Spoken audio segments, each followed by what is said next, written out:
నమస్తే, నేను Sreeja, tarot card reader, crystal healer and horoscope reader. అందరికీ వినాయక చవితి శుభాకాంక్షలు. మీరు లైఫ్లో స్టార్ట్ చేసే ఏ పనిలో కూడా ఎలాంటి విఘ్నాలు లేకుండా గణపతి మీకు హెల్ప్ చేయాలని చెప్పేసి స్వామివారి అండదండలు మీకు అందరికీ ఉండాలని మనస్ఫూర్తిగా కోరుకుంటూ ఈ ఎపిసోడ్స్లో మనం ద్వాదశ రాశులకి సంబంధించిన టారో కార్డ్ ప్రెడిక్షన్స్ చూద్దాము.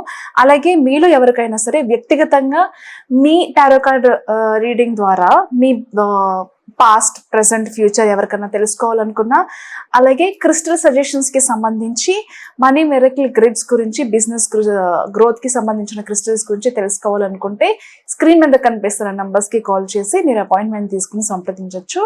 అంతేకాకుండా మీలో ఎవరికైనా సరే టారో కార్డ్ రీడింగ్ కానివ్వండి, క్రిస్టల్ హీలింగ్ కానివ్వండి, హారోస్కోప్ రీడింగ్ కానివ్వండి, స్విచ్ వర్డ్ థెరపీస్, ఇలా డిఫరెంట్ టైప్స్ ఆఫ్ స్పిరిచువల్ మొడాలిటీస్లో ఎవరైనా మీరు మీ జర్నీ స్టార్ట్ చేయాలి, నేర్చుకోవాలి అనుకుంటున్న వాళ్ళు కూడా ఈ నంబర్స్ మీద సంప్రదించి మీకున్న డౌట్స్ని క్లారిఫై చేసుకుని క్లాసెస్లో జాయిన్ అవ్వచ్చు. Classes will be on Zoom or you can come directly also. Offline, online both classes are available.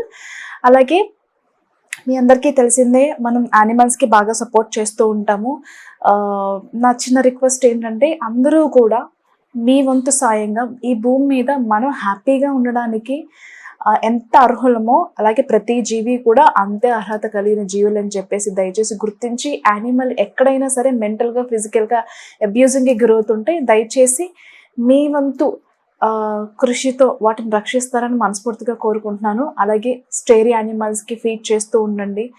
ఆకలితో చాలా వరకు ప్లాస్టిక్ని కన్జ్యూమ్ చేస్తున్నాయి పాపం, అంటే తినడానికి ఏదీ లేక. అలాంటి దుస్థితి వాటికి కలగకుండా మీ వంతుగా మీకు కుదిరినప్పుడు సహాయం చేస్తూ ఉండండి. ఈ ప్రెడిక్షన్స్ మనకి 8వ తారీఖు నుంచి 14వ తారీఖు వరకు, సెప్టెంబర్ వరకు కూడా వర్తిస్తాయి. కన్యా రాశి టారో కార్డ్ ప్రెడిక్షన్స్ చూద్దాము. కన్యా రాశికి సంబంధించి ఎవరైతే రిలేషన్షిప్లో, అది లవ్ మ్యారేజే కావచ్చు, అరేంజ్డ్ మ్యారేజే కావచ్చు, రిలేషన్షిప్లో ఉన్న వాళ్ళే కావచ్చు, ఎవరైనా సరే ఈ పర్సన్ నాకు వద్దు, నేను వీళ్ళ నుంచి దూరం అయిపోవాలి, ఈ ప్రెషర్ నేను తీసుకోలేకపోతున్నాను, ఒకప్పుడంతా బాగా ఉన్నప్పటికీ కూడా ఆ లవ్ కానీ, ఎఫెక్షన్ కానీ, కేర్ కానీ, ఒకరికొకరు టైం ఇచ్చుకోవడం కానివ్వండి, ఇంపార్టెన్స్ ఇచ్చుకోవడం కానివ్వండి, ప్రతిదీ కూడా తగ్గిపోతూ వస్తుంది. అసలు ఈ లైఫ్లో నాకు ఈ పర్సన్ ఇంకా వద్దు అని చెప్పి డెసిషన్ తీసుకుంటారు, మళ్ళీ మీ డెసిషన్ని మీరే మార్చుకుంటారు. అంటే ఒక కన్ఫ్యూజన్ మైండ్తో ఉంటారు, ఒక ఫ్రికిల్ మైండ్తో ఉంటారు. ఒక్క నిమిషం ఈ డెసిషన్ తీసుకునేటప్పటికి నెక్స్ట్ మినిట్ మీ డెసిషన్ అనేది చేంజ్ చేసుకుంటారు. ఈరోజు ఒక ఆలోచన చేస్తారు ఆ పర్సన్ గురించి, నెక్స్ట్ డేకి మీ ఆలోచన అనేది మారిపోతుంది. వద్దు అనుకునే వాళ్ళు కావాలనుకుంటారు, కావాలనుకున్న వాళ్ళు వద్దు అనుకుంటారు. ఇలాగా అసలు మీకు కావాలా వద్దా అనే కన్ఫ్యూజన్లోనే చాలా రోజుల నుంచి లవ్ విషయంలో కానివ్వండి, ఒక రిలేషన్షిప్ విషయంలో కానివ్వండి, దాంపత్య జీవితంలో కానివ్వండి, ప్రతిదీ కూడా ఒక కన్ఫ్యూజన్కి లోన్ అవుతూ వీళ్ళు నాకు వద్దని అనుకుంటారు, మళ్ళీ కావాలని మీరే అనుకుంటారు. అది ఇంకా కంటిన్యూ అయ్యే ఛాన్సెస్ అయితే కనిపిస్తున్నాయి. ఈ పర్సన్తో ఇంకా మాట్లాడకూడదు, బ్లాక్ చేసేయాలని అనుకుంటారు, మళ్ళీ అన్బ్లాక్ చేస్తారు. అసలు మాట్లాడకూడదు, కలవకూడదు అని అనుకుంటారు, కలుస్తారు, మాట్లాడతారు. సో అంతే, ఎంత స్ట్రాంగ్గా డెసిషన్ తీసుకున్నా సరే మళ్ళీ నిమిషంలో మీ డెసిషన్స్ అనేది మార్చేసుకుంటారు. అంతేకాకుండా విడిపోయిన ఫ్రెండ్స్ కానివ్వండి, మరీ ముఖ్యంగా విడిపోయిన భార్యాభర్తలు కావచ్చు, లేదా విడిపోయిన లవర్స్ కావచ్చు, కలిసే టైం అని చెప్పచ్చు. అంటే నాకు వాళ్ళని కమ్యూనికేట్ చేయాలనిపిస్తుంది, వాళ్ళతో మాట్లాడాలనిపిస్తుంది, వాళ్ళతో టైం స్పెండ్ చేయాలని అనిపిస్తూ ఉంటుంది కదా. సో ఈ వీక్లో ఖచ్చితంగా మీరు మీ లైఫ్లో వెళ్ళిపోయిన పర్సన్ని మళ్ళీ రీకనెక్ట్ అయ్యే ఛాన్సెస్ అయితే కనిపిస్తున్నాయి. అలాగే కోర్ట్ కేసెస్కి సంబంధించి, పోలీస్ కేసెస్కి సంబంధించిన విషయాలు, అంటే మీ ఇన్వాల్వ్ ఉన్నా లేకపోయినా ఇంటెన్షనల్గా మిమ్మల్ని ఎవరైనా ఇరికిచ్చుంటే, లేదు మీ ఆస్తికి సంబంధించిన కోర్ట్ కేసెస్ ఏదైనా నడుస్తుంటే కనుక ఖచ్చితంగా మీకు న్యాయం జరిగే అవకాశం కనిపిస్తుంది. ఏ విషయంలోనైనా సరే పోలీస్ కేసులు కానివ్వండి, కోర్టు కేసెస్లో కానివ్వండి ఉన్నవాళ్ళు, దాని నుంచి ఒక రిలీఫ్ కావాలి అనుకునే వాళ్ళకి ఈ వీక్లో ఖచ్చితంగా దానికి సంబంధించిన శుభవార్త వినే అవకాశం కనిపిస్తుంది.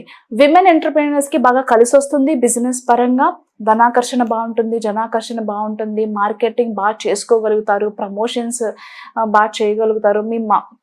మీరు చేసే ప్రమోషన్స్ వల్ల మీ క్లయింట్ అట్రాక్షన్ పెరగడం, మనీ అట్రాక్షన్ పెరగడం అనేది ఈ వీక్లో చాలా పుష్కలంగా కనిపిస్తుంది. ఇన్వెస్ట్మెంట్స్ కలిసి వస్తాయి. కానీ ఎవరైతే జాబ్ చేస్తున్నారో, ఎవరైతే ఆన్సైట్ ఆపర్చునిటీస్కి సంబంధించి ఎదురు చూస్తున్నారో కొంచెం లేట్ అయ్యే అవకాశం కనిపిస్తుంది. కొన్ని కోల్డ్ వార్స్ వల్ల కావచ్చు, మీ వెనక మీ వాళ్ళే అనుకునే వాళ్ళే మీకు తెలియకుండా కొన్ని పనులు చేయడం వల్ల, అంటే మీ ఆఫీస్ కొలీగ్స్ కావచ్చు, ఎవరైనా సరే మీ ఎదుగుదలకి ఖచ్చితంగా అడ్డుపడుతూ ఉంటారు. But end of the day ఈ వీక్ కాకపోయినా ఖచ్చితంగా మీరు చేరుకోవాలి అనుకునే గమ్యానికి అయితే చేరుకోగలుగుతారు. ఖచ్చితంగా మీ ప్రమోషన్ మీకు వచ్చి తీరుతుంది. అలాగే ఎమోషనల్గా బ్యాలెన్స్డ్గా ఉండడానికి ట్రై చేయండి. స్పిరిచువల్గా మీ నాలెడ్జ్ని పెంచుకుంటారు. కొన్ని టెంపుల్స్కి వెళ్తారు. కొన్ని ప్రవచనాలు కానివ్వండి, ఆధ్యాత్మికమైన కార్యక్రమాల్లో పాల్గొనడం వల్ల వచ్చే నాలెడ్జ్ కానివ్వండి, ఏదైనా సరే ఒక మంచి పని చేశాము ఈ ప్లేస్కి వచ్చి అని ఖచ్చితంగా అనిపిస్తుంది. All the best.